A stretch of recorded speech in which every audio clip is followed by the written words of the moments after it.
Hello friend. आज हम लोग देखेंगे माइनर्स एंड कोफैक्टर्स। जहाँ तक सेकेंड लेक्चर्स है उसमें मैं आपको एक्सपेंशंस बताया था। एक्सपेंशंस में एक सरस रूल आपको बताया था। उसके बाद मैं आपको नोटेशंस बताया, रोज एंड कॉलम को कैसे कर सकते हैं।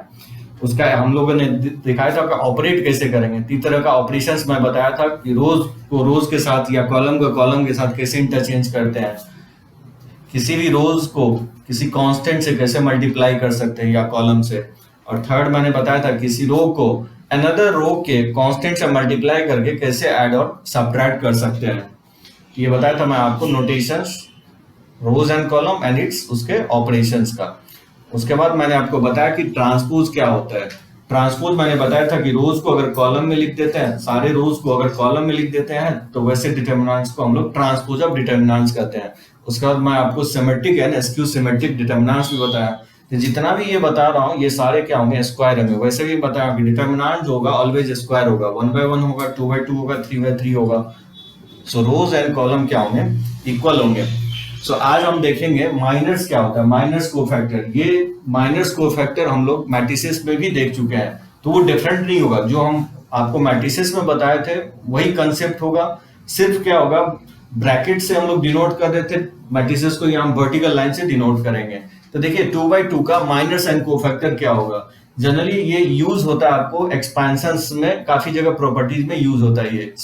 तो इसके बाद मैं आपको एक्सपेंशन फिर से बताऊंगा in terms of minors and cofactors. तो जैसे माइनर्स मान लीजिए 2/2 एक डिटर्मिनेंट दिया गया है ए बी सी डी, उसका मुझे माइनर्स निकालना है। तो माइनर्स को जनरली हम लोग एम से डिनोट करते हैं, कैपिटल एम से। आई और जे, आई का मतलब हो गया ith रो और jth कॉलम। तो माइनर जो होता है किसी एलिमेंट का होता है। तो माइनर्स, क्योंकि यहाँ पे आप देखें 2/2 डिटर्मिनेंट्स में क्योंकि 4 एलिमेंट है, इसके 4 माइनर्स होंगे। तो जैसे कि माइनर्स ऑफ द एलिमेंट ए आई जे को एम आई जे से डिनोट करते हैं, जहां आई डिनोट करता है रो को और जे जो है कॉलम को डिनोट करता है। जैसे मान लीजिए M11 निकालना है, इसका मतलब होगा कि हम निकालने की कोशिश कर रहे हैं कि minors of the element a. Generally हम लोग कैपिटल एम से इसको डिनोट करते हैं। तो कैपिटल एलिमेंट ए का माइनस कैसे निकालेंगे, देखिए इसके मेथड क्या होता है। किसी एलिमेंट का माइनस जब आप निकाल रहे हैं तो उस जिस रोज और जिस कॉलम में एलिमेंट रहता है उसको हम लोग क्या करेंगे, अवॉइड करेंगे। जैसे मान लीजिए ए का अगर माइनस निकाल रहे हैं तो इस रोज एंड कॉलम को अवॉइड करेंगे, second row, first row and first column को। तो जो एलिमेंट बचेगा वही उस एलिमेंट का माइनर होगा। सो डी जो आया है वो एलिमेंट ए का क्या होगा, माइनस होगा। उसी तरह से अगर हम फाइंड आउट करें M12 क्या होगा, so minus of the element of first row and second column, first row and second column. तो इसको आप डिलीट करेंगे तो क्या होगा, first row and second column ये ए के इक्वल होगा, first row and second column. उसी तरह से M21 फाइंड आउट करेंगे तो सेकंड रो और फर्स्ट कॉलम ये बी के इक्वल होगा, और M22 second row second column ये ए के इक्वल होगा, ये फर्स्ट रो और सेकंड कॉलम। तो फर्स्ट रो सेकंड कॉलम ये सी के इक्वल होगा, ठीक है। तो जिस भी एलिमेंट का निकालेंगे माइनस उस एलिमेंट जो एलिमेंट किसी रो एंड कॉलम में होगा उसको डिलीट करने के बाद जो एलिमेंट होगा वही उसका माइनस होगा। आप यहाँ पे देख सकते हैं जैसे ए का माइनस क्या निकाला हूं, ए का माइनस मैं डी निकाल रहा हूं। तो वैसे भी मेमोराइज रख सकते हैं 2/2 के केस में स्पेशली, कि जो माइनस होता है डायगोनली अपोजिट एलिमेंट जो होगा वही उसका माइनस होता है। जैसे यहाँ पे ए का माइनस अगर पूछे तो क्या होगा, तो डी हो जाएगा। अगर बोले बी का माइनस क्या होगा तो बी का माइनस हो जाएगा सी। अगर बोले सी का माइनस क्या होगा तो बी हो जाएगा, और डी का माइनस पूछे क्या होगा तो ए होगा। या तो आप इस तरह मेमोराइज रख सकते हैं, यानी तो रोज एंड कॉलम को डिलीट करने के बाद जो एलिमेंट होगा वही उसका माइनस होता है। कोफैक्टर को हम लोग सी आई जे से डिनोट करते हैं। तो कोफैक्टर ऑफ सी ए आई जे, ठीक है। कोफैक्टर भी क्या होगा, किसी एलिमेंट का होगा, और ये निकालने का फॉर्मूला होगा -1 to the power i plus j mij होता है।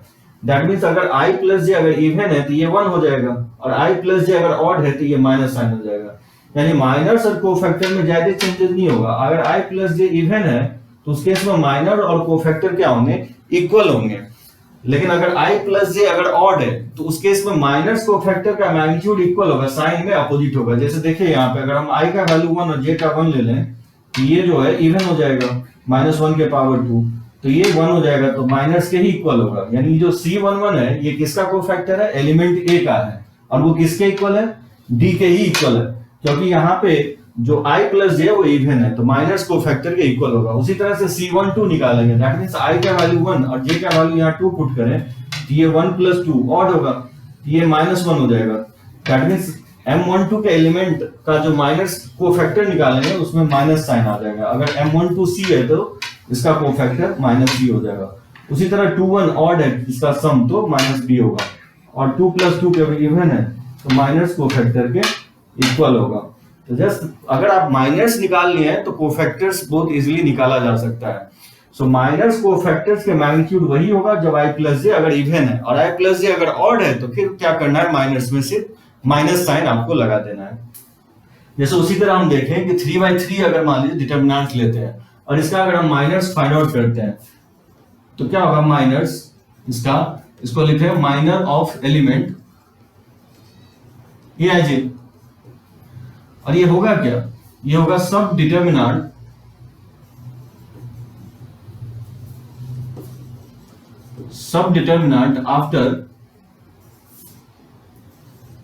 After deleting ith row and jth column. मतलब जिस रो एंड कॉलम में वो एलिमेंट है उसको डिलीट करने के बाद जो डिटरमिनेंट्स होगा उसी को हम लोग माइनर्स कहेंगे। जैसे मैं बोलूं कि M11 अगर फाइंड आउट करना है, ये कहलाएगा माइनर्स ऑफ एलिमेंट, तो माइनर ऑफ ए होगा। माइनर ऑफ ए क्या होगा, इस रो जो ए है फर्स्ट रो और फर्स्ट कॉलम एसोसिएटेड है, इसको डिलीट कर देंगे, उसके बाद जो भी बचेगा उसका आपको डिटरमिनेंट्स वैल्यू लेना है, तो y z q r ये इसका माइनर्स होगा। उसी तरह हम फाइंड आउट करें M12 क्या होगा, तो माइनर्स ऑफ द एलिमेंट ये क्या होगा, माइनर ऑफ b क्या होगा, first row and second column.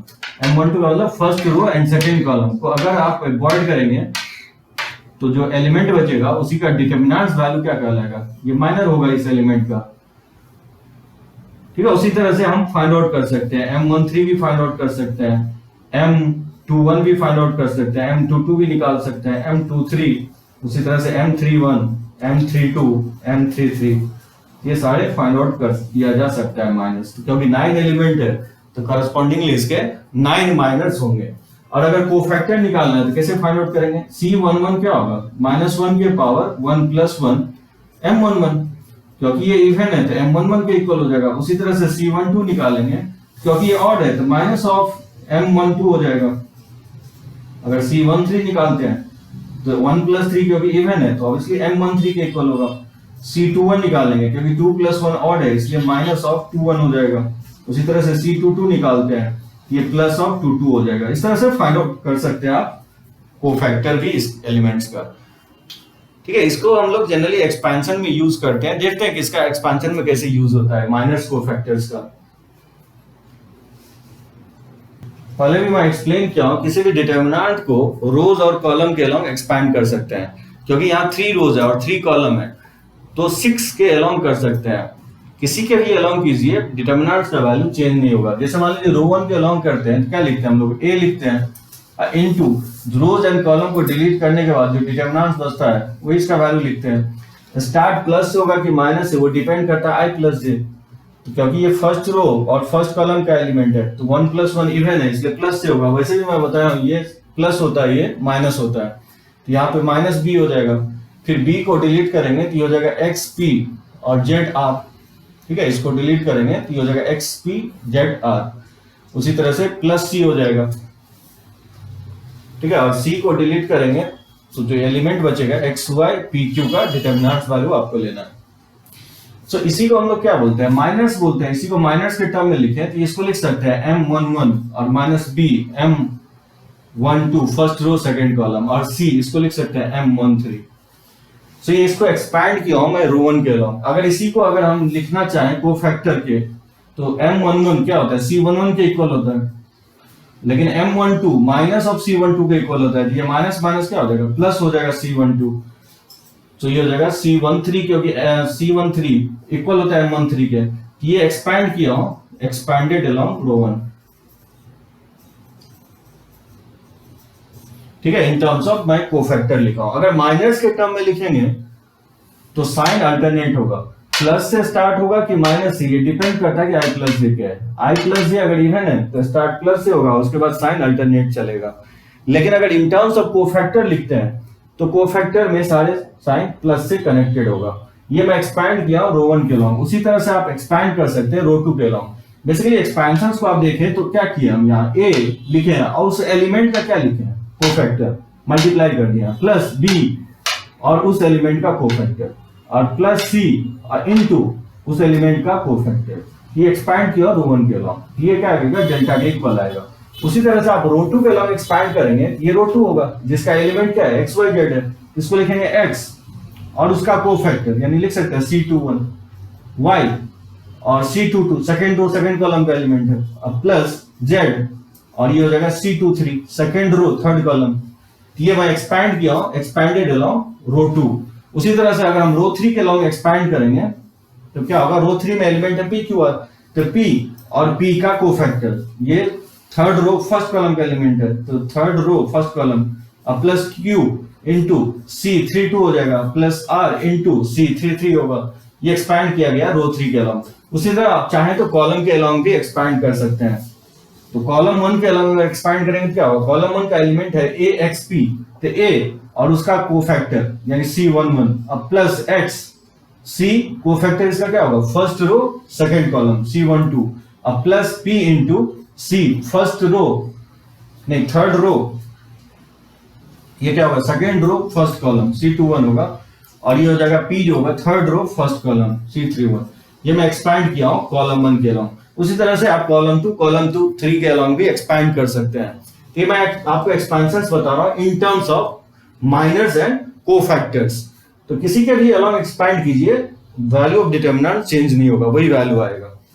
एक चीज और मैं नोट करके लिखवाने वाला हूं कि आपको कोई भी रो, जैसे मान लीजिए रो वन का एलिमेंट लेते हैं और रो टू के कोफैक्टर से अगर हम मल्टीप्लाई कर दें तो फिर वैल्यू क्या होगा। जैसे मान लीजिए एबीसी अगर हम रो वन का एलिमेंट लेते हैं और कोफैक्टर जो है रो टू का हम ले लें, जैसे C21 plus b into C22 plus c into C23, क्या किया हम, फर्स्ट रो का एलिमेंट लिया एबीसी और रो टू का मैंने कोफैक्टर ले लिया C21 C22 C23। तब इस केस में इसका वैल्यू क्या होगा, ऑलवेज इसका वैल्यू 0 होगा।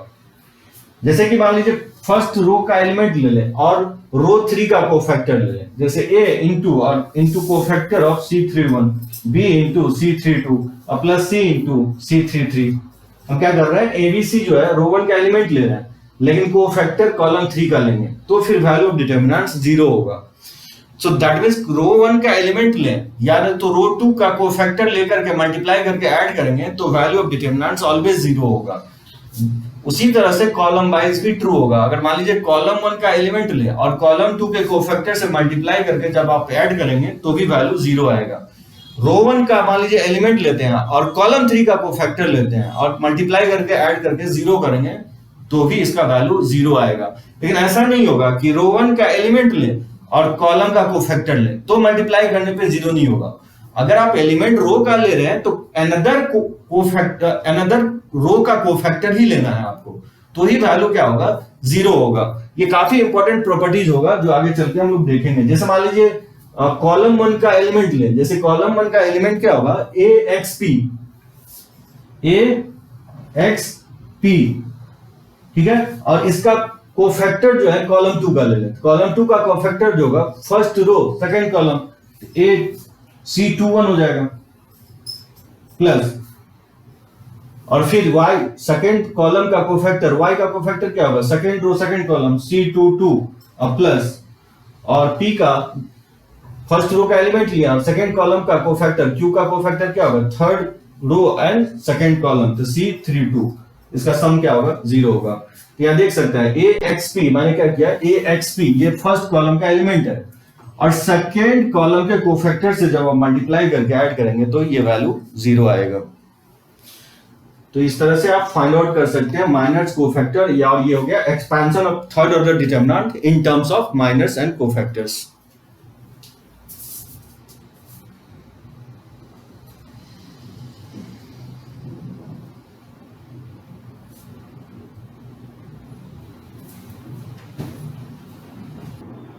चलिए क्वेश्चंस देखते हैं, कोफैक्टर्स पे मैं ले रहा हूं। If the cofactor of 2x in the determinants x1 - 2 1 2x x - 1 x - 1 x 0 अगर 0 है तो बताना कि x का वैल्यू क्या होगा। कैसे फाइंड आउट करेंगे? 2x जो होगा वो कौन सा एलिमेंट है? ये 2x एलिमेंट जो है वो सेकेंड रो सेकेंड कॉलम का एलिमेंट है। तो कोफैक्टर्स 0 दिया गया इस एलिमेंट का, तो सबसे पहले हम क्या करेंगे? माइनस निकालेंगे। तो बताइए m22 ये बेसिकली सेकेंड रो और सेकेंड कॉलम का एलिमेंट है 2x, ये क्या होगा? माइनर ऑफ 2x होगा, माइनर ऑफ 2x। कैसे निकालेंगे? इस रोज एंड कॉलम को डिलीट कर देंगे, तो जो बचेगा उसको डिटरमिनेंट फॉर्म में लिखना है आपको, x - 1। इस रोज एंड कॉलम को डिलीट करेंगे तो x - 2 x - 1 और ये 0 होगा। इसको हम सॉल्व कर लेंगे। तो 2/2 का एक्सपेंशन में होता है product of principal diagonal minus क्या होता है? ऑफ डायगोनल का प्रोडक्ट। तो 0 into x और -2 into x - 1 ये हो जाएगा 0 और माइनस +2 into x - 1। ये माइनस निकल गया। कोफैक्टर क्या होगा? -1 के पावर 2 + 2 m22 होगा। तो -1 के पावर 4 तो 1 के इक्वल होगा, तो m22 के इक्वल होगा। तो माइनस यहाँ कोफैक्टर के इक्वल होगा और ये वैल्यू दिया गया 0, इसका कोफैक्टर 0 है, तो यहाँ से x का वैल्यू क्या होगा? 1 के इक्वल होगा। इस तरह से हम अप्लाई कर सकते हैं इस कंसेप्ट को।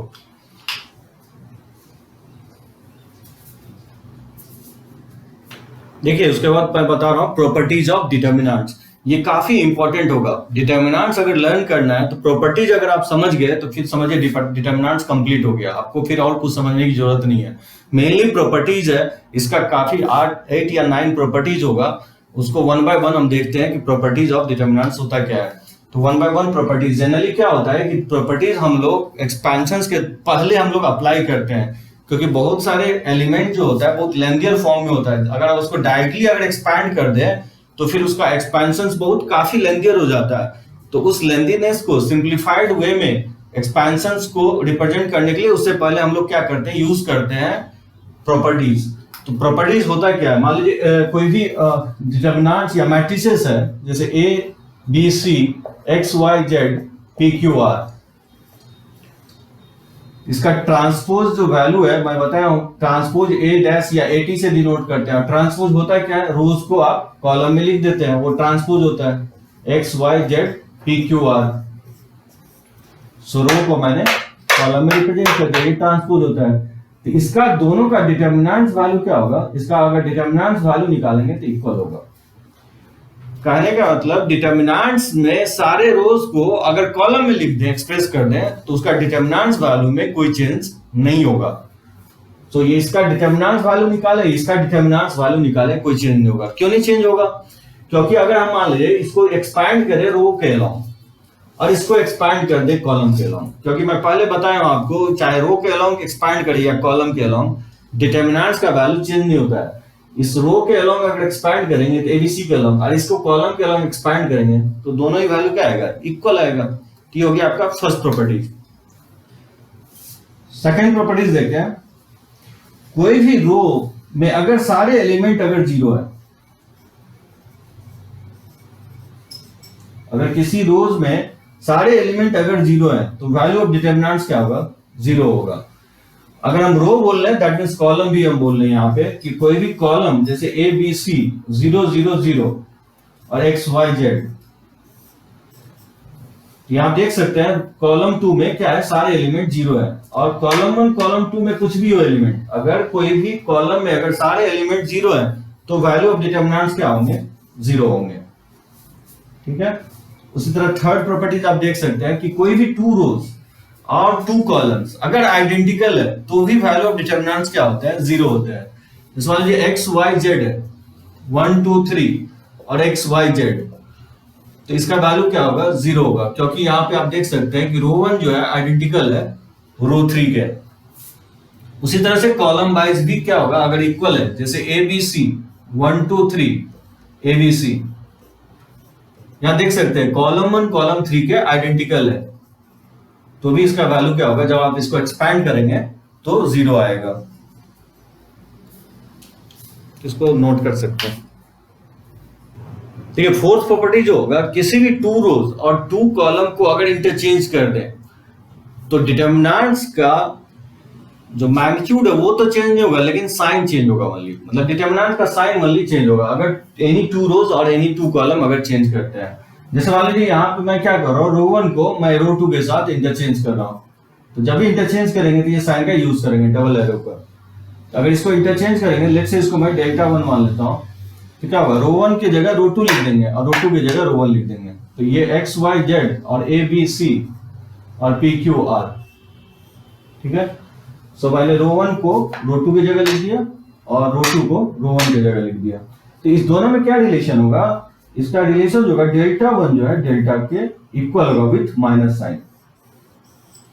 यानी कोई भी टू रोज या टू कॉलम को इंटरचेंज करते हैं तो वैल्यू ऑफ डिटर्मिनेंट के साइन चेंज होगा माइनस साइन के साथ। लेकिन अगर पूरे रोज और पूरे कॉलम को चेंज करते हैं तो फिर कोई चेंज नहीं होगा। जैसे मैं फर्स्ट प्रॉपर्टीज में आपको बताया, जैसे मान लीजिए अगर इसका टू कॉलम चेंज कर दें, जैसे मान लीजिए कॉलम को कॉलम से इंटरचेंज कर दें, ये b y q a x p और कॉलम थ्री को मैं एज इट इज रख रहा हूं।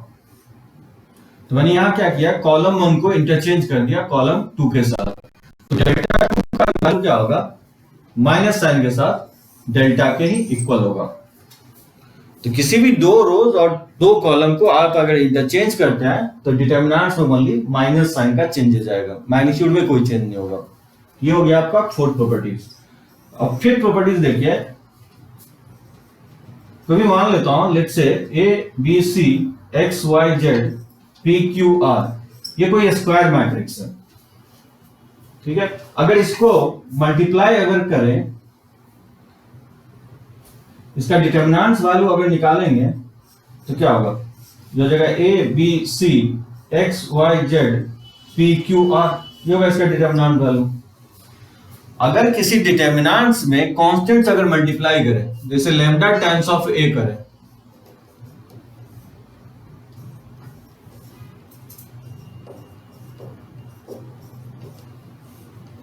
क्या कर रहे हैं हम लोग, किसी स्केलर्स को डिटर्मिनेंट्स में मल्टीप्लाई कर रहे हैं। जैसे कि मैंने मैट्रिसेस में भी आपको बताया था, स्केलर मल्टीप्लिकेशंस ऑफ मैट्रिसेस। इसमें क्या करेंगे, मैट्रिसेस में क्या होता था, ईच एंड एवरी एलिमेंट के साथ वो मल्टीप्लाई होता था। लेकिन यहां पे क्या होगा, डिटर्मिनेंट्स में जब आप स्केलर से मल्टीप्लाई कर रहे हैं तो कोई एक रो या सिंगल कॉलम में मल्टीप्लाई होगा, सारे एलिमेंट में मल्टीप्लाई नहीं होगा। जैसे हम अगर लेमडा को मल्टीप्लाई करना चाहे तो जैसे रो वन में आप मल्टीप्लाई कर सकते हो इसको, तो जैसे lambda a lambda b lambda c x Y z p q r, इस तरह से आप लिख सकते हो। मतलब रो वन में क्या किया मैंने, लेमडा से मल्टीप्लाई कर दिया। अब चाहे तो इसको आप मल्टीप्लाई कर सकते हैं, कॉलम में भी कर सकते हैं। अगर इसको कॉलम में करेंगे तो क्या होगा, किसी एक कॉलम में भी मल्टीप्लाई कर सकते हैं। जैसे मान लीजिए कॉलम वन में कर रहे हैं तो लेमडा ए लेमडा एक्स जो जगह लेमडा पी, और कॉलम टू और कॉलम थ्री में कोई चेंज नहीं होगा। सो डिटर्मिनेंट्स में जब कोई स्केलर आप मल्टीप्लाई करेंगे तो एनी वन रो और एनी वन कॉलम में मल्टीप्लाई होगा। मैट्रिसेस में ईच एंड एवरी एलिमेंट से मल्टीप्लाई होता है, और यहाँ पे आपको मल्टीप्लाई होगा किसी एक रो या किसी एक कॉलम में मल्टीप्लाई होगा। जैसे आप चाहें तो आप इसको कॉलम थ्री के साथ भी मल्टीप्लाई कर सकते हैं। यहाँ पे मैंने क्या किया, कॉलम वन को lambda times of column one किया। जैसे मान लीजिए कॉलम थ्री से करें तो a x p b y q और lambda c lambda z lambda r, ठीक है, क्लियर है। ये क्या होगा, जब भी आप किसी स्केलर को डिटर्मिनेंट्स में मल्टीप्लाई करेंगे तो सारे एलिमेंट एनी वन रो और एनी वन कॉलम के साथ मल्टीप्लाई हो जाएगा। वो आप चूज कर सकते हैं, कोई भी रो या कोई भी कॉलम, कोई भी any one row any one column में मल्टीप्लाई कर सकते हैं। जैसे कि यहाँ पे मैंने रो वन में मल्टीप्लाई किया, रो वन में नहीं करके आप रो टू में भी कर सकते हैं, रो टू में ना करके आप रो थ्री में कर सकते हैं। लेकिन मल्टीप्लाई जब भी होगा ईच एंड एवरी एलिमेंट से मल्टीप्लाई होगा। तो आइदर रो में यानी तो कॉलम में ईच एंड एवरी एलिमेंट से मल्टीप्लाई कर सकते हैं। सभी एलिमेंट में मल्टीप्लाई नहीं होगा, वो हम लोग मैट्रिसेस में करते थे, ठीक है। तो इसको आप लिख सकते हैं, ये आपका फिफ्थ प्रॉपर्टीज हो गया।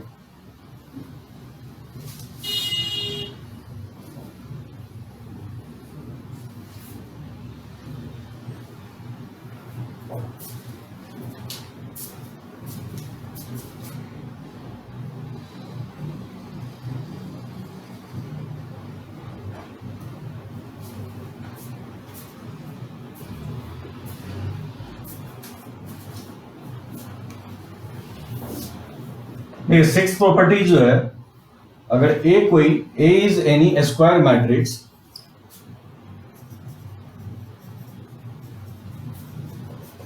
of order n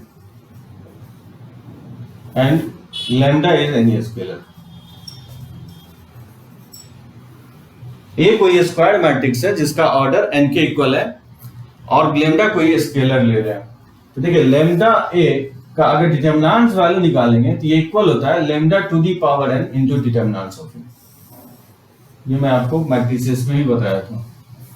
जब भी डिटरमिनेंट्स को किसी स्केलर को डिटरमिनेंट से आउटसाइड लाएंगे तो जो मैट्रिसेस का ऑर्डर होगा वो पावर लेते हुए बाहर आएगा। इसको आप देख सकते हैं, एक छोटा सा 3x3 लेकर के मैं इसको प्रूफ करने की कोशिश कर रहा हूं। मान लीजिए 3x3 कोई हम ABC मैट्रिसेस ले लेते हैं, x y z p q r। ये 3x3 मैट्रिसेस ले लिया, यहाँ n का वैल्यू मैंने 3 ले लिया। तो मान लीजिए लेमडा ए क्या होगा, अगर किसी मैट्रिसेस में लेमडा से मल्टीप्लाई करते हैं तो ये मैं बता रहा हूं ईच एंड एवरी एलिमेंट के साथ मल्टीप्लाई हो जाता है।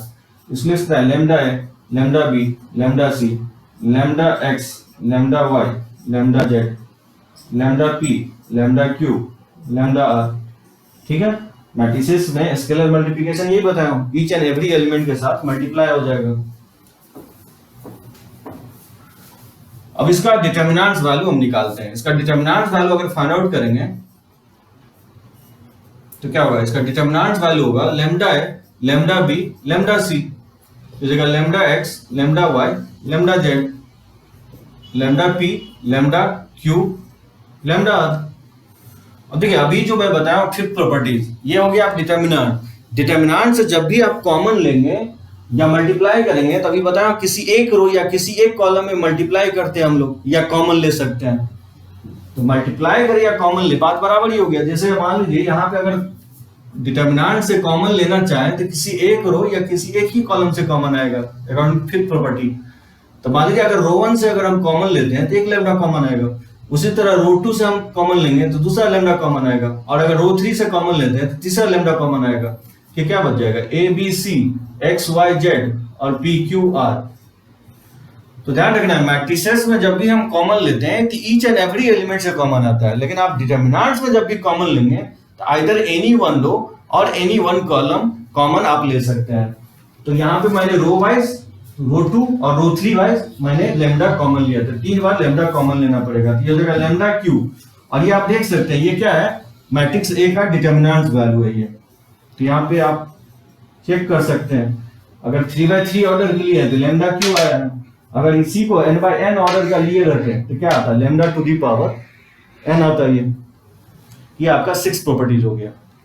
तो पहला प्रॉपर्टीज मैं आपको बताया कि पूरे रोज को कॉलम के साथ अगर इंटरचेंज करते हैं तो डिटरमिनेंट्स का वैल्यू चेंज नहीं होता है। दूसरा प्रॉपर्टीज बताया कि एनी वन रो और एनी वन कॉलम के अगर सारे एलिमेंट अगर 0 है तो भी डिटरमिनेंट्स का वैल्यू 0 होगा। फिर मैंने आपको थर्ड प्रॉपर्टीज बताया कि एनी 2 रोज के सारे एलिमेंट और एनी 2 कॉलम के अगर करस्पॉन्डिंग एलिमेंट्स अगर इक्वल है तो भी डिटरमिनेंट्स का वैल्यू क्या होगा, 0 होगा। फोर्थ प्रॉपर्टीज क्या बताया आपको, फोर्थ प्रॉपर्टीज मैंने आपको बताया लेमडा से अगर मल्टीप्लाई करते हैं किसी डिटरमिनेंट्स में तो एनी वन रो और एनी वन कॉलम क्या होगा, मल्टीप्लाई होगा।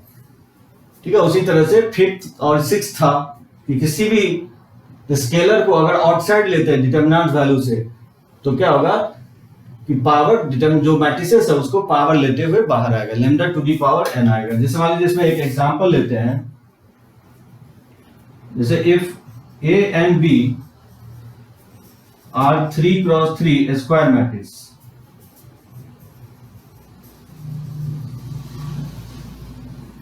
एंड डिटरमिनेंट वैल्यू इसका 2 है और b का डिटरमिनेंट वैल्यू 3 है, फाइंड 4ab का डिटरमिनेंट वैल्यू। बताइए इसका वैल्यू अगर फाइंड आउट करना है तो कैसे फाइंड आउट करेंगे। जैसे 4 को जब हम आउटसाइड लेंगे तो क्या बताया था, इस प्रॉपर्टीज से जो a और b का ऑर्डर होगा वो पावर लेते हुए बाहर आएगा। a और b का ऑर्डर 3 है तो 4 का पावर 3 हो जाएगा और ab का डिटरमिनेंट वैल्यू, और ये 64 हो जाएगा। और मैट्रिसेस को मल्टीप्लाई करें और डिटरमिनेंट्स निकालें या डिटरमिनेंट्स निकाल के मल्टीप्लाई करें, ये दोनों ही वैल्यू इक्वल आता है मैट्रिसेस में। मैं आपको एक्सप्लेन क्यों ये आगे चल के हम लोग डिटरमिनेंट्स में भी देखेंगे इसका एक्सप्लेनेशन। ये मल्टीप्लाई कर लेंगे तो ये इसका वैल्यू हो जाएगा। चलिए इसको लिख सकते हैं। देखिए 7 प्रॉपर्टीज काफी इंपॉर्टेंट होगा। 7 प्रॉपर्टीज ज्यादातर क्वेश्चन जो है इसी प्रॉपर्टीज से डील होगा, तो ये काफी इंपॉर्टेंट है, सही से देखेंगे प्रॉपर्टीज। ये अगर लर्न करके मैक्सिमम क्वेश्चंस में 70-80% क्वेश्चंस में ये प्रॉपर्टीज अप्लाई होगा। ये प्रॉपर्टीज काफी इंपॉर्टेंट होगा। ये क्या कहता है प्रॉपर्टीज, किसी भी रोज को उसी रोज को ऐड और सब्ट्रैक्ट कर सकते हैं एक कांस्टेंट ऑफ अनदर रो के साथ। जैसे RI जो होगा ith रो होगा, ith रो को अनदर रो के साथ करस्पॉन्डिंग एलिमेंट को मल्टीप्लाई करके, किसी स्केलर के साथ मल्टीप्लाई करके ith रो में आप ऐड और सब्ट्रैक्ट कर सकते हैं। डिटरमिनेंट्स का वैल्यू चेंज होगा। अगर इस तरह का ऑपरेशंस करते हैं तो डिटरमिनेंट्स का वैल्यू चेंज नहीं होता है। उसी तरह से आप चाहें तो RI को लिख सकते हैं RI plus minus RJ plus minus RK, यानी किसी भी रो को ith रो को उस ith रो में gh रो और kth रो के एलिमेंट को या तो ऐड करे या सब्ट्रैक्ट करे तो भी वैल्यू ऑफ डिटरमिनेंट्स क्या होता है, चेंज नहीं होता है। इसी तरह से आप फाइंड आउट कर सकते हैं, जैसे ith रो है उसको ith रो को प्लस माइनस jth रो लिख सकते हैं। तो आप अगर रो में अप्लाई करें उसी तरह से आप कॉलम में भी अप्लाई कर सकते हैं। जैसे कॉलम ith कॉलम को आप लिख सकते हैं ith column plus minus k times of jth column. तो जो ऑपरेशंस आप रो वाइज कर रहे हैं उसी तरह से आप कॉलम वाइज भी कर सकते हैं। डिटरमिनेंट का वैल्यू चेंज नहीं होता। जैसे कि एग्जांपल के थ्रू एक्सप्लेन करें, जैसे ABC मान लीजिए XYZ PQR, ये कोई 3/3 डिटरमिनेंट्स है। मान लीजिए इसमें हम अप्लाई कर रहे हैं कि रो 1 को हम चेंज कर रहे हैं रो 1 प्लस 2 टाइम्स ऑफ रो 2। तो लेट्स से उसको मैं नाम दे रहा हूं डेल्टा 1। क्या कर रहे हैं, रो 1 को हम रिप्लेस कर रहे हैं रो 1 प्लस ट्वाइस टाइम्स ऑफ रो 2 से। तो रो 1 को रिप्लेस कर रहे हैं तो रो 1 में क्या होगा, 2 से मल्टीप्लाई कर रहे हैं, इसके साथ ऐड कर रहे हैं। ये जगह A plus 2x, B plus 2y और C प्लस 2z, और ये जगह X Y Z P Q R। ये जो वैल्यू आएगा और जो डेल्टा है वो दोनों वैल्यू में कोई चेंज नहीं होगा। डेल्टा 1 जो है डेल्टा के इक्वल ही आएगा। एक चीज ध्यान रखना है कि रो 2 में हम 2 से मल्टीप्लाई कर रहे हैं, ये इंटरमीडिएट ऑपरेशंस हो रहा है। यहाँ पे जो है रो 2 और रो 3 में कोई चेंज नहीं कर रहे हैं। यहाँ पे देख सकते हैं 2 से मल्टीप्लाई नहीं हो रहा है, ये इंटरमीडिएटली हम 2 से मल्टीप्लाई करके रो 1 के साथ ऐड कर रहे हैं। इसमें 2 से मल्टीप्लाई आपको नहीं करना है, ठीक है। तो रो 2 रो 3 में कोई चेंजेस नहीं होगा, ओनली हम रो 1 को ही रिप्लेस कर रहे हैं। तो रो 1 को हम ट्वाइस टाइम्स ऑफ रो 2 कर रहे हैं। उसी तरह से अगर मान लीजिए हम करना चाहें कि रो 1 को अगर रिप्लेस करें रो 1 प्लस रो 2 प्लस रो 3 से, जैसे इसको डेल्टा 2 मान लो, तो क्या होगा, रो 1 को रो 2 के साथ ऐड कर रहे हैं और रो 2 को रो 3 के साथ। तो रो 1 को रिप्लेस कर रहे हैं तो A plus x plus p हो जाएगा। उसी तरह से B plus y plus q हो जाएगा।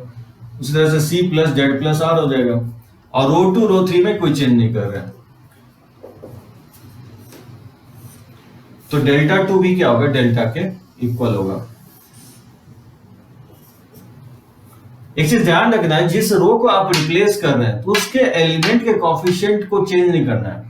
हाँ, अनदर रो एंड कॉलम के एलिमेंट में 2 3 से मल्टीप्लाई करके आप ऐड कर सकते हैं, लेकिन जिस रो को चेंज कर रहे हैं उसके एलिमेंट को चेंज नहीं करना है, उस एलिमेंट में प्लस माइनस होगा।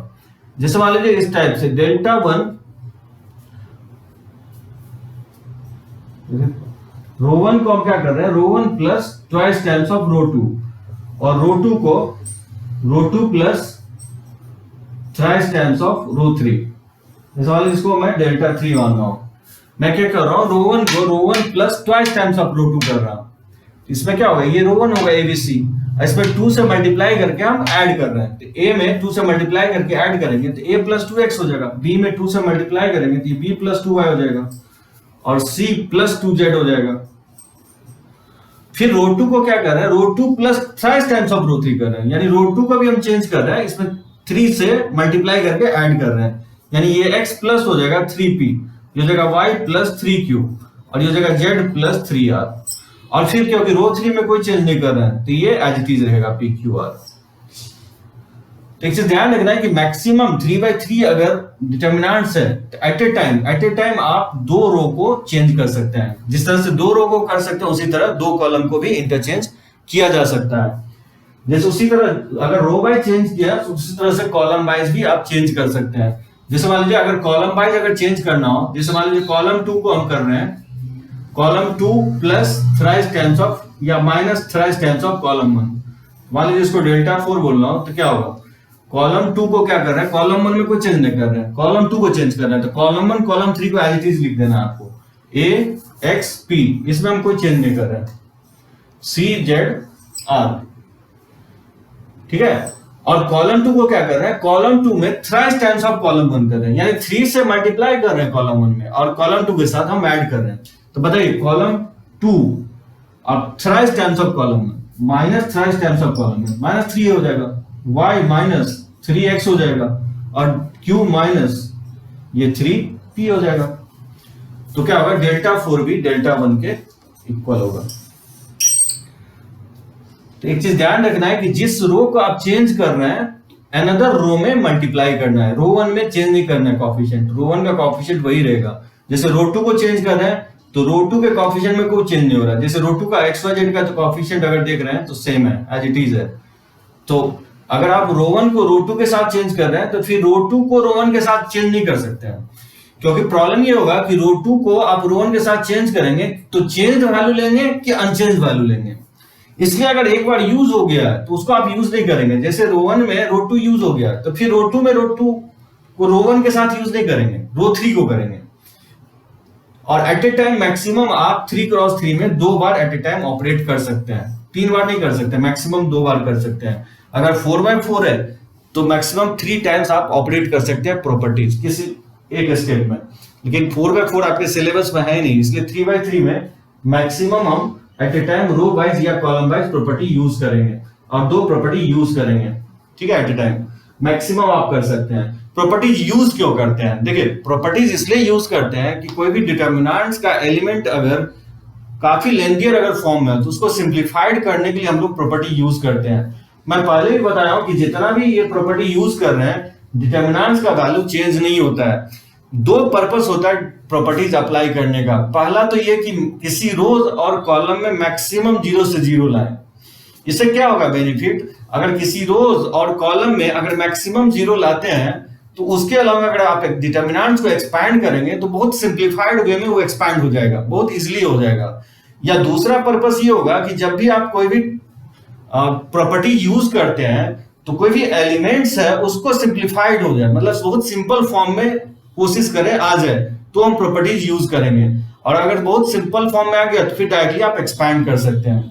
वैसे बहुत सारे क्वेश्चंस एक्सपेंशन से भी बन जाते हैं, लेकिन अगर मान लीजिए एक्सपेंशन से काफी लेंथियर होता है तो फिर उसको प्रॉपर्टी यूज करके 2 काम करने की कोशिश करेंगे, या तो किसी रोज एंड कॉलम में मैक्सिमम 0 इंट्रोड्यूस करने की कोशिश करेंगे, या अगर मान लीजिए मैक्सिमम 0 इंट्रोड्यूस नहीं कर पा रहे हैं तो उस एलिमेंट को कोशिश करेंगे सिंपल फॉर्म में लिखने का। अगर हम सिंपल फॉर्म में लिख देते हैं और उसके बाद अगर हम एक्सपैंड करेंगे तो बहुत इजीली एक्सपैंड वो करके वैल्यू उसका आ जाएगा।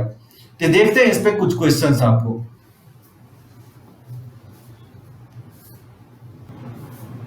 देखिए इस क्वेश्चंस को प्रूफ करना है कि प्रूफ दैट इस डिटर्मिनेंट्स का वैल्यू दिखाना है कि 0 के इक्वल होगा।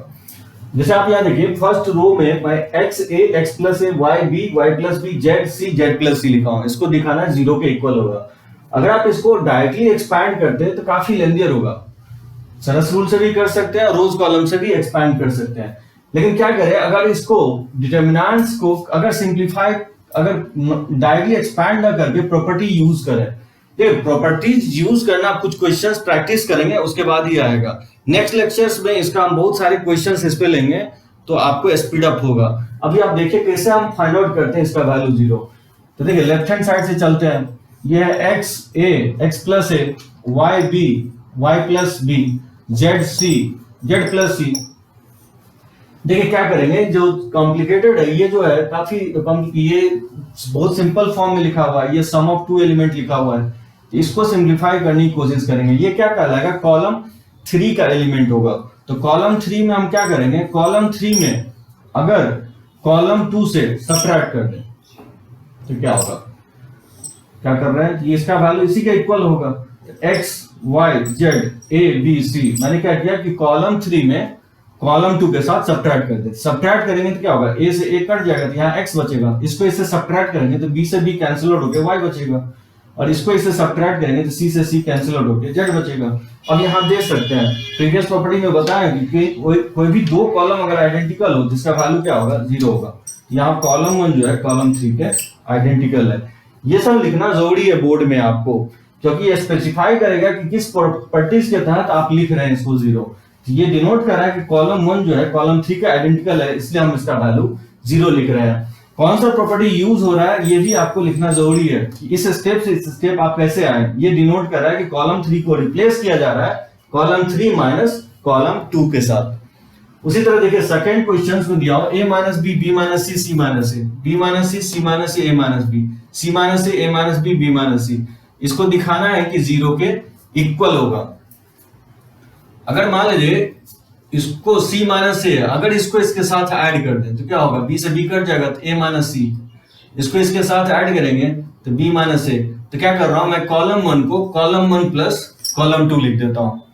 तो देखिए कॉलम 1 को अगर कॉलम 1 प्लस कॉलम 2 लिखेंगे तो क्या होगा, b से b कट जाएगा तो ये बचेगा a माइनस सी, और इसको इसके साथ ऐड करेंगे तो c से c कट जाएगा तो ये हो जाएगा b माइनस ए, और इसको इसके साथ ऐड करेंगे तो ये a से a कैंसिल आउट हो जाएगा तो ये हो जाएगा c माइनस बी, और कॉलम 2 में कोई चेंज नहीं कर रहा हूं। देखिए अगर इसमें माइनस कॉमन ले लें तो इसको लिख सकता हूं a माइनस सी, इसमें माइनस कॉमन लेंगे तो b माइनस ए, और इसमें माइनस कॉमन लेंगे तो c माइनस बी। ठीक है, और किसी भी कॉलम से -1 इसमें कॉमन ले सकते हैं। तो -1 अगर मान लीजिए कॉलम 3 से अगर कॉमन ले लें तो a minus C b minus A c minus B, और b minus C c minus A a minus B. अगर इसमें माइनस कॉमन ले लिया तो क्या बचेगा, a minus C b minus A c minus B बचेगा। अब आप यहाँ देख सकते हैं कॉलम 1 जो है कॉलम 3 के आइडेंटिकल है, जिसका वैल्यू क्या होगा, 0 होगा। इस तरह से आप या तो मैक्सिमम 0 लाने की कोशिश करेंगे, अगर 0 नहीं आ रहा है तो कोशिश करेंगे 2 रोज को इक्वल लाने की, अगर 2 रोज इक्वल नहीं आ रहा है तो कोशिश करेंगे एलिमेंट सिंप्लीफाइड हो जाए, उसके बाद वैल्यू निकाल लें। अगर आंसर 0 है तो मोस्ट ऑफ द केसेस में कोई भी एनी रो या एनी कॉलम पूरे 0 आएंगे, या 2 रो आइडेंटिकल आएंगे, या नहीं भी आ सकते हैं। एक्सपैंड करने के बाद ही पता चलेगा कि वैल्यू 0 हो सकता है कि नहीं 0 हो सकता है।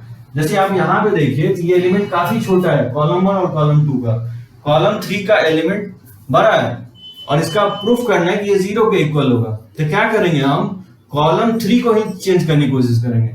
कॉलम 3 को अगर डायरेक्टली सब्ट्रैक्ट कर दे कॉलम 2 से तो ये छोटा नहीं होगा।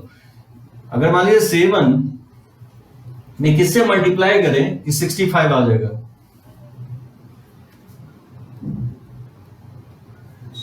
65 अगर 7 को 10 से मल्टीप्लाई करेंगे तो 70 आएगा, और अगर 9 से करें तो 63 आएगा।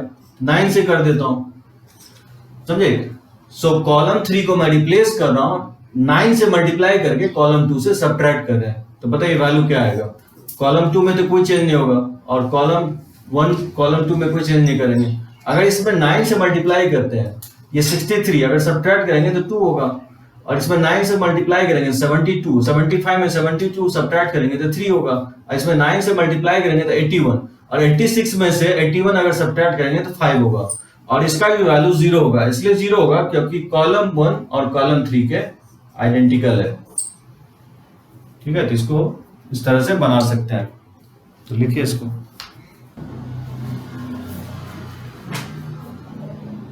जिससे कि ये क्वेश्चन प्रूफ करना है कि इसका डिटरमिनेंट का वैल्यू 0 होगा। जैसे रो कॉलम 1 में लिखा 1 1 1, कॉलम 2 में BC CA AB, और कॉलम 3 में A into B plus C, B into C plus A and C into A plus B। देखिए 1 1 1 BC CA AB, अगर इसको मल्टीप्लाई कर दे तो AB plus AC, BC plus AB, और ये जगह AC प्लस BC। अब इसमें क्या लॉजिक अप्लाई करें कि ये 0 आ जाए। तो 2-3 लॉजिक बताया कि या तो 2 रो आइडेंटिकल लाने की कोशिश करेंगे, या किसी रोज एंड कॉलम को सारे वैल्यू 0 लाने की कोशिश करेंगे।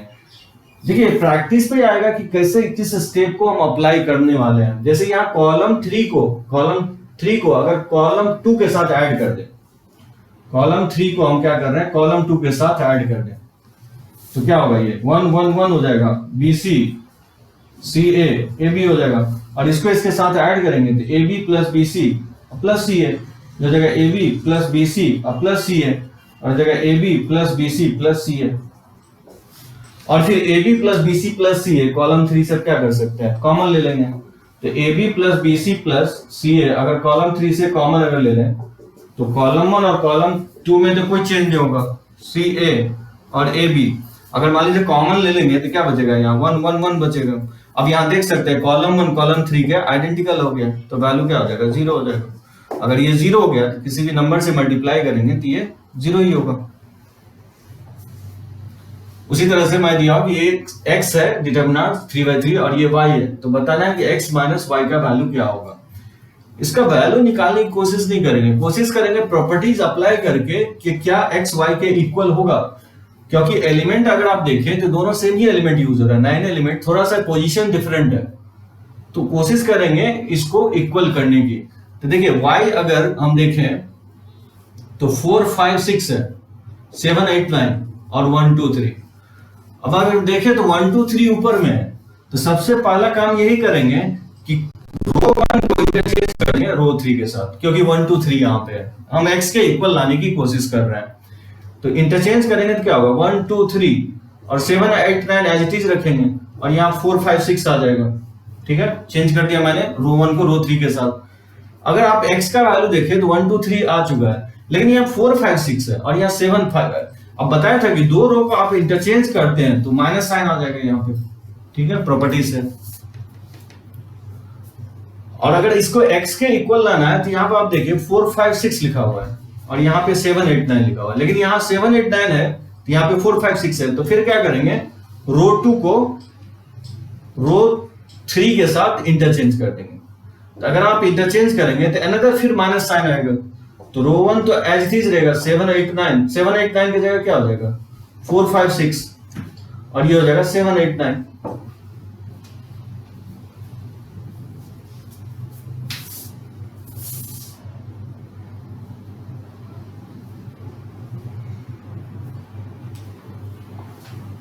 ठीक है, तो रो 2 को रो 3 के साथ इंटरचेंज कर रहा हूं तो अनदर माइनस साइन आ जाएगा, 7 8 9 की जगह मैं 4 5 6 लिख रहा हूं और 4 5 6 की जगह 7 8 9, और ये माइनस माइनस क्या हो जाएगा, प्लस हो जाएगा, और ये वैल्यू क्या होगा, x के इक्वल आ गया, यानी y x के इक्वल हो गया, यानी x माइनस y क्या हो जाएगा, 0 हो जाएगा।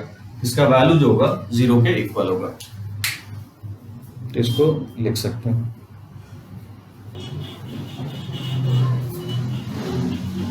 जैसे ये क्वेश्चंस ले रहा है, जैसे फाइंड करना है value, find the value of इस डिटरमिनेंट और इस डिटरमिनेंट का वैल्यू निकालना है।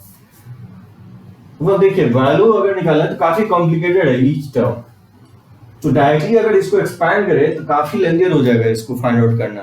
तो कोशिश करेंगे कि कोई भी रोज और कॉलम या तो कॉमन आ सकता है क्या। अब देखिए इसमें अगर हम क्या करें, अगर b कॉमन ले लें इसमें, ये b माइनस ए हो जाएगा, इसमें अगर a कॉमन ले लें तो ये हो जाएगा b माइनस ए, और इसमें अगर हम c कॉमन ले लें तो b माइनस ए और b minus c, a minus b, c minus a, इसमें अगर c कॉमन ले लें तो b माइनस ए, इसमें अगर हम कॉमन लें b तो ये हो जाएगा b माइनस ए, और इसमें अगर a कॉमन लें तो b माइनस ए। अब देखिए बहुत हद तक आपको पिक्चर क्लियर होगा कि कैसे फाइंड आउट करना है।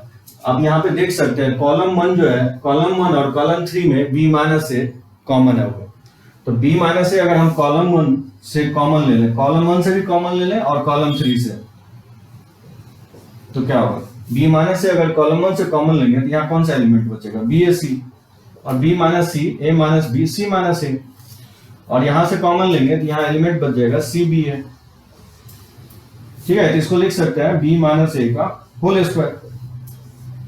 अब बताइए इसमें क्या चेंज कर सकते हैं, यहाँ ये कर सकते हैं कि इसको सिंप्लीफाई कर सकते हैं। अगर हम कॉलम 3 को कॉलम 2 के साथ ऐड कर दें, यानी क्या कर रहे हैं, कॉलम 2 को हम रिप्लेस कर रहे हैं कॉलम 2 प्लस कॉलम 3 के साथ, तो कॉलम 1 में तो कोई चेंज नहीं कर रहा है, तो कॉलम 2 को रिप्लेस कर रहे हैं इसके साथ। अगर इसको इसके ऐड कर देंगे, सी से सी कट जाएगा तो b, इसको इसके साथ ऐड करेंगे तो b से b कैंसिल हो गया, a होगा, और इसके साथ ऐड करते हैं तो c, और कॉलम 3 जो है bca उसमें कोई चेंज नहीं कर रहे हैं। अब आप देख सकते हैं कि bac और बी ए सी आइडेंटिकल है, इसका वैल्यू क्या होगा, 0 होगा। यहाँ पे आप देख रहे हैं कॉलम 1 जो है कॉलम 2 के आइडेंटिकल है। उसी तरह से अगर इसका वैल्यू फाइंड आउट करना है 4 8 16 2 3 4 5 10 20, इसमें आप 4 कॉमन ले सकते हैं रो 1 से और रो 3 से 5 कॉमन ले सकते हैं। तो बताइए क्या होगा, रो 1 से अगर हम 4 कॉमन लें तो क्या बचेगा 1 2 4, और फिर क्या कर रहे हैं रो 3 में हम 5 कॉमन ले रहे हैं। अगर इसमें 5 कॉमन ले लेंगे तो यहाँ 2 बचेगा, यहाँ 2, यहाँ 1 बचेगा, यहाँ 2 और यहाँ पे 4, 2 3 4 5 कॉमन ले रहे हैं तो 1 2 4। अब देख सकते हैं इसका वैल्यू अगेन 0 होगा क्योंकि 1 2 4 और 1 2 4 यहाँ पे देख सकते हैं रो 1 जो है रो 3 के आइडेंटिकल है, तो रो 1 रो 3 के आइडेंटिकल है, तो इसका वैल्यू 0 होगा। इस तरह से हम लोग क्वेश्चंस देखेंगे, प्रॉपर्टीज थोड़ा टाइम लगेगा, हम ज्यादा से ज्यादा क्वेश्चंस लेंगे तो और भी कंसेप्ट आपका इस पे क्लियर होगा प्रॉपर्टीज पे। तो इसको आगे लेक्चर्स में हम लोग कंटिन्यू करेंगे। एक दो प्रॉपर्टीज और है, इसको आप रुक जाए, अभी नहीं आप मत बनाइएगा, इसके नेक्स्ट लेक्चर के बाद आप स्टार्ट कर सकते हैं प्रॉब्लम बनाना।